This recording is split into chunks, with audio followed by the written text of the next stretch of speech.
Hello everyone and welcome back to my channel. My name is Emily, but you can call me Ems. Today I'm here to talk about my knitting plans for 2024. I know I've not been on in a couple of weeks, maybe even a few months. I didn't go back and look because I have been working really hard on some test knits, or test crochets rather, and also knitting some holiday presents, all that fun stuff, so I didn't really want to post anything about those until I finished the test crochets because they're a bit longer than some of my other ones that I've done, as well as obviously the holiday knits. I don't want to post anything about that until the receivers receive them, since they tend to watch my videos. So let's get into what I'm planning to knit in 2024 with a PowerPoint. Get ready, folks. So, I designed this PowerPoint in Canva. They have some great ways to make PowerPoints and some really cute graphics, and you can do it completely free, or there's a subscription, that sort of thing. Not sponsored, just letting you know how I made these, because I'm not very good at digital art type stuff or digital design, but Canva makes it really easy for me, and I know that some people have asked me, not on YouTube, but just like in my life, how do I make these like designs? And if you're a writer, I'm very sorry. My friend Ryder is a graphic designer and is like, Canva, please no, but let me have my fun, okay?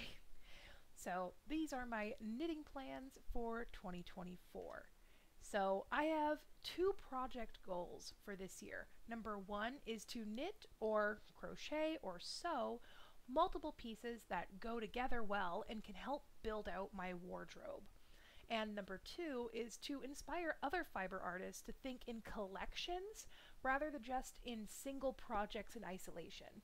And that is coming from someone who has done a lot of single projects in isolation. I get really excited about this really pretty hand-dyed gorgeous yarn. I make something out of it. It's a bold color, it's some crazy choices, and then all I can wear it with is black because it doesn't go with anything else in my wardrobe other than black. Of course, I have a lot of black in my wardrobe. I do enjoy the goth aesthetic, and I do wear that fairly frequently. So it's pretty easy to mix those sorts of pops of color and stuff in, but then there's really not a lot of flexibility in how I style them. So I wanted to start thinking a little more in a collection, a holistic view of my wardrobe, making a collection. So the way that I've approached making a collection in the past has been through the use of Seamwork. Seamwork is a sewing pattern design website. Not design, but like they put out sewing patterns. They put out 2 a month.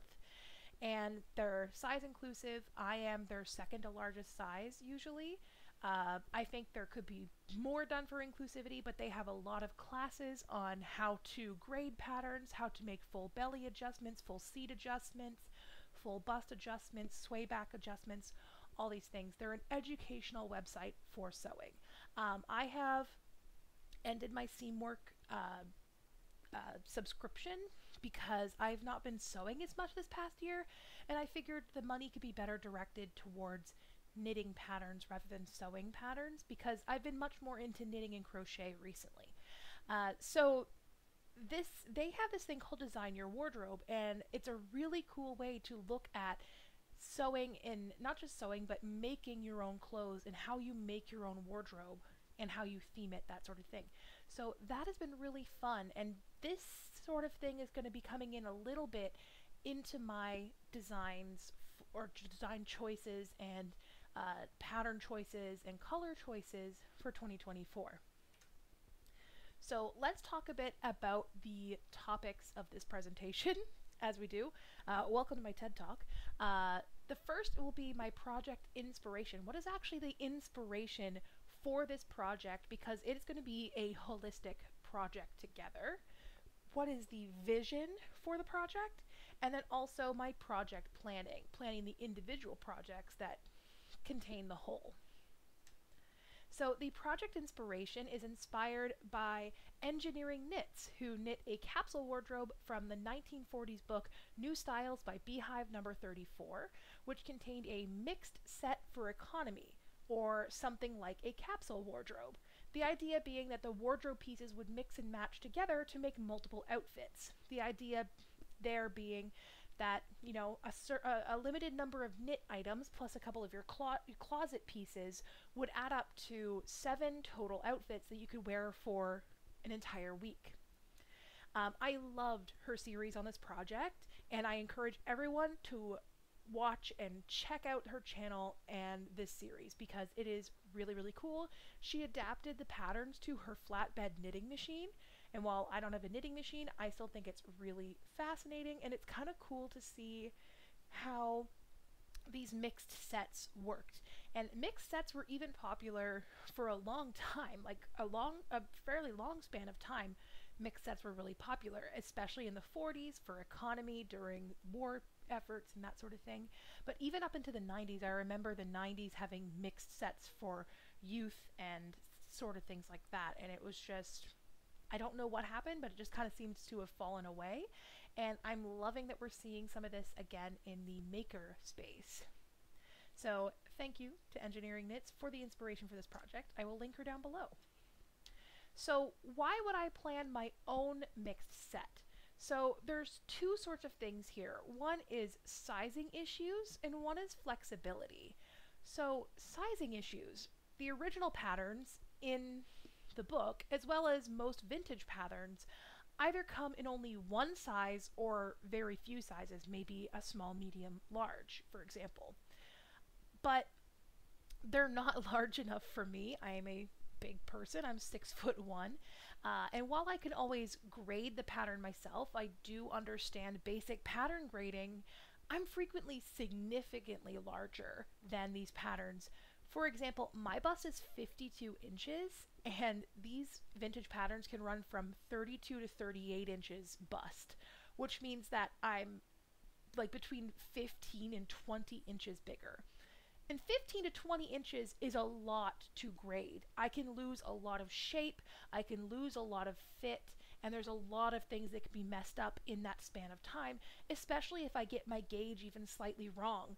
Like a quarter of a stitch per inch doesn't seem like that much that I could go under or over, but over the course of 52 inches, if I lose a quarter of a stitch times 52, that's a lot of stitches to lose and potentially be way too small or even be way too big. So there's a lot of room for error in these endeavors of grading patterns. So that's why I want to make my own mixed set by choosing my own patterns. But this also gives me flexibility. So choosing my own patterns means that I can really nail down the style and vibe that I want. You can use the mixed set idea for any style, not just vintage or historical looks, which obviously that's where we're going to see it the most because that's when the idea like kind of spanned from, right? But you also don't feel boxed into a specific set. It's not like, oh, I have to make that skirt, I have to make that vest, I have to make that sweater. You can really include anything you want, like explore Ravelry, explore designers' own websites, explore Etsy patterns, like just explore Pinterest, get an idea for your style, what you're wanting to do, and what kind of pieces you would like to include, and you can use the actual skeleton of the mixed set to design something for yourself. So the vision for me is vintage-inspired dark academia librarian. So that's kind of the vibe I'm going for in this mixed set. So this will include vintage-inspired details, darker, moodier, and more autumnal colors versus whatever else I might be including. So, and a lot of this is because I'm starting my Master's of Education in Educational Leadership, Leadership and Learning in the new year, and I want to work on a wardrobe that feels fitting for this period of my life, but also be able to be mixed with the rest of my wardrobe. So this is the skeleton of the mixed set that Engineering Knits worked on. It was a knit vest, or what a lot of people nowadays might call a slipover, a knit sweater, a knit skirt, and a knit cardigan slash car coat, whatever you may call it. And then it also included the staples from a wardrobe of trousers or slacks and a blouse. So this is sort of the idea that these 6 pieces can make 7 outfits by mixing and matching and layering and that sort of thing. So really interesting to see. Seriously, check out Engineering Knits video. It's pretty great. So the first thing I want to look at is my color vision. So the color palette is inspired by the way that my wardrobe has been leaning recently, other than obviously the black and gothic elements of my wardrobe, that being brown, red, yellow, and green.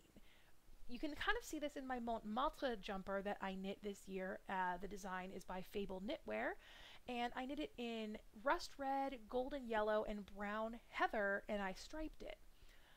And this brings in a lot of that color. The brown heather has red, yellow, blue, and green overlaying the brown. So that is kind of the heathered colors. So it kind of brings in all of these colors together, and it matches many other colors. So that's kind of the idea for the color vision I'm going. So first project that I would like to do is the Bygone Blouse by Lydia Morrow. It is a vintage inspired blouse with slightly puffed sleeves, a really cute flat laying collar, and then a couple of buttons at the neck that you can unbutton or keep buttoned up. I think this is super sweet, very cute. I bought enough yarn to knit it a little bit longer because just one, I have test knit for Lydia before. Me and Lydia actually wear the same size, but I am a bit longer waisted. So from the underbust to the waist, I'm a bit longer. So I do need to add some length for it to hit the same place on me. So I bought a little bit of extra yarn so I can knit a couple more inches. And the yarn I've chosen is called Fridge Duty by Hunsa Design. Hunsa Design is Moa Blomqvist. I'm sorry, Moa, I probably ruined your last name, but you love me. I'm actually, like, I've done a lot of pattern testing for Moa, and I think that a lot of her colorways that she's designed is super, super cute. This is a really beautiful bloodbath of a color with this red and these, like, almost black flecks, and you can kind of see the natural color of the yarn coming through. I think this would be really, really pretty. I've seen a lot of speckled and variegated hand-dyed yarns on the Bygone Blouse, and I really would love to see it in this color. And I think that this red, while not quite rusty, would still go with a lot of the stuff that I have in my wardrobe. And this will go really well with a lot of the gothic elements as well, being more of a bloodbathy color. The next is the Hobbiton Vest by Fable Knitwear. Fable Knitwear actually gifted me the pattern for the Hobbiton Vest and the next project that you're going to see, because I test knit the size 4X for her of the Montmartre jumper because she hadn't had anyone to test knit it before. And she said, if you are a size 4X or larger, let me know. I have the patterns. Let me know and I'll give it to you for free. I emailed her. She gave me the pattern for free. Took me a little over a year to knit it because I was knitting it on and off with other projects. And once I finished it, I gave her some details about how much yarn I used, any feedback about the fit on the size 4X, and as a thank you, she gifted me the 2 other patterns I was interested in knitting, which is really, really sweet of her.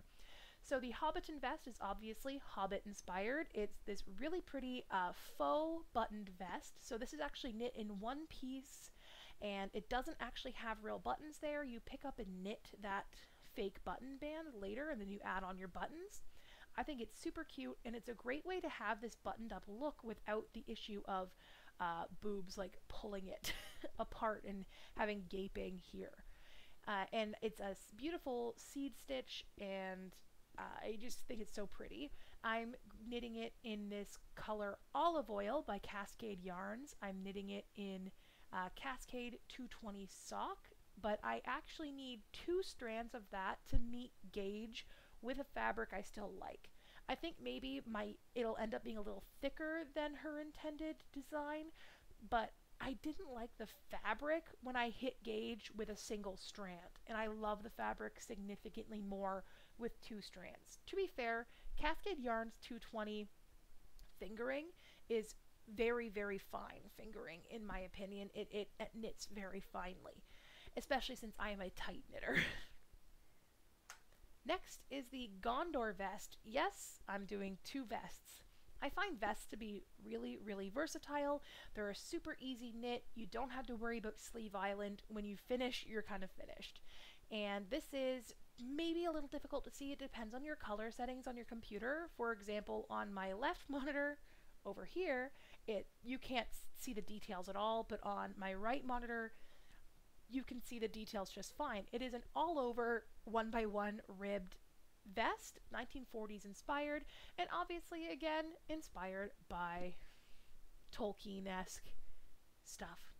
So the color I'm going to knit it in is Long Live the King by Hunsa Design. This one is a more bright yellow, but it has these flecks of that true red, and that's actually not black flecks, those are dark green. So that's where we're pulling in the green a little bit more, as well as the olive oil color. So this is going to tie things kind of between those different things. This one, I'm going to be knitting it in a DK weight, even though, again, it calls for a fingering plus a mohair, but fingering plus mohair is roughly a DK, and I don't really want a mohair vest, personally, in this design. I would like to see the ribbing. Next is the Stumble Skirt by Lydia Morrow. Obviously, I love Lydia, and this skirt is so cute. Because a lot of knit and crocheted skirts are very fitted, and while I have made fitted skirts before that I really love, for example, the Unpolished skirt by Hunsa Design, the Stumble skirt is almost exactly the kind of skirt I love. I love a broadened in the waist, but then ruffling out, spinning out, kind of like a circle skirt. And it's so, so pretty. And I want to knit this in Brown Heather by Briggs & Little. So Brown Heather is that same color I talked about. You can actually see all those other colors on top of the brown here in the image that I've chosen from Briggs & Little's website. And you can kind of see why it goes with kind of every color, because it's got a lot of colors laying over top. I'm going to be knitting this in their Briggs & Little Sport, which is the same thing that I knit my Malta sweater in, and it's not as fine as a fingering weight, but it does knit really similarly, and especially since I'm a tight knitter, I think I can get away with it. I'm going to damn well try. But that is the plan, to knit a nice brown heather skirt in the Stumble Skirt. And finally, we have the Moan Cardigan by Engineering Knits. So this is actually inspired by a vintage cardigan that she had in her own collection. You can read more about it on Ravelry, or you can hear about it on her YouTube channel as well. It is this beautiful tuck stitch jumper like cardigan that is so sweet.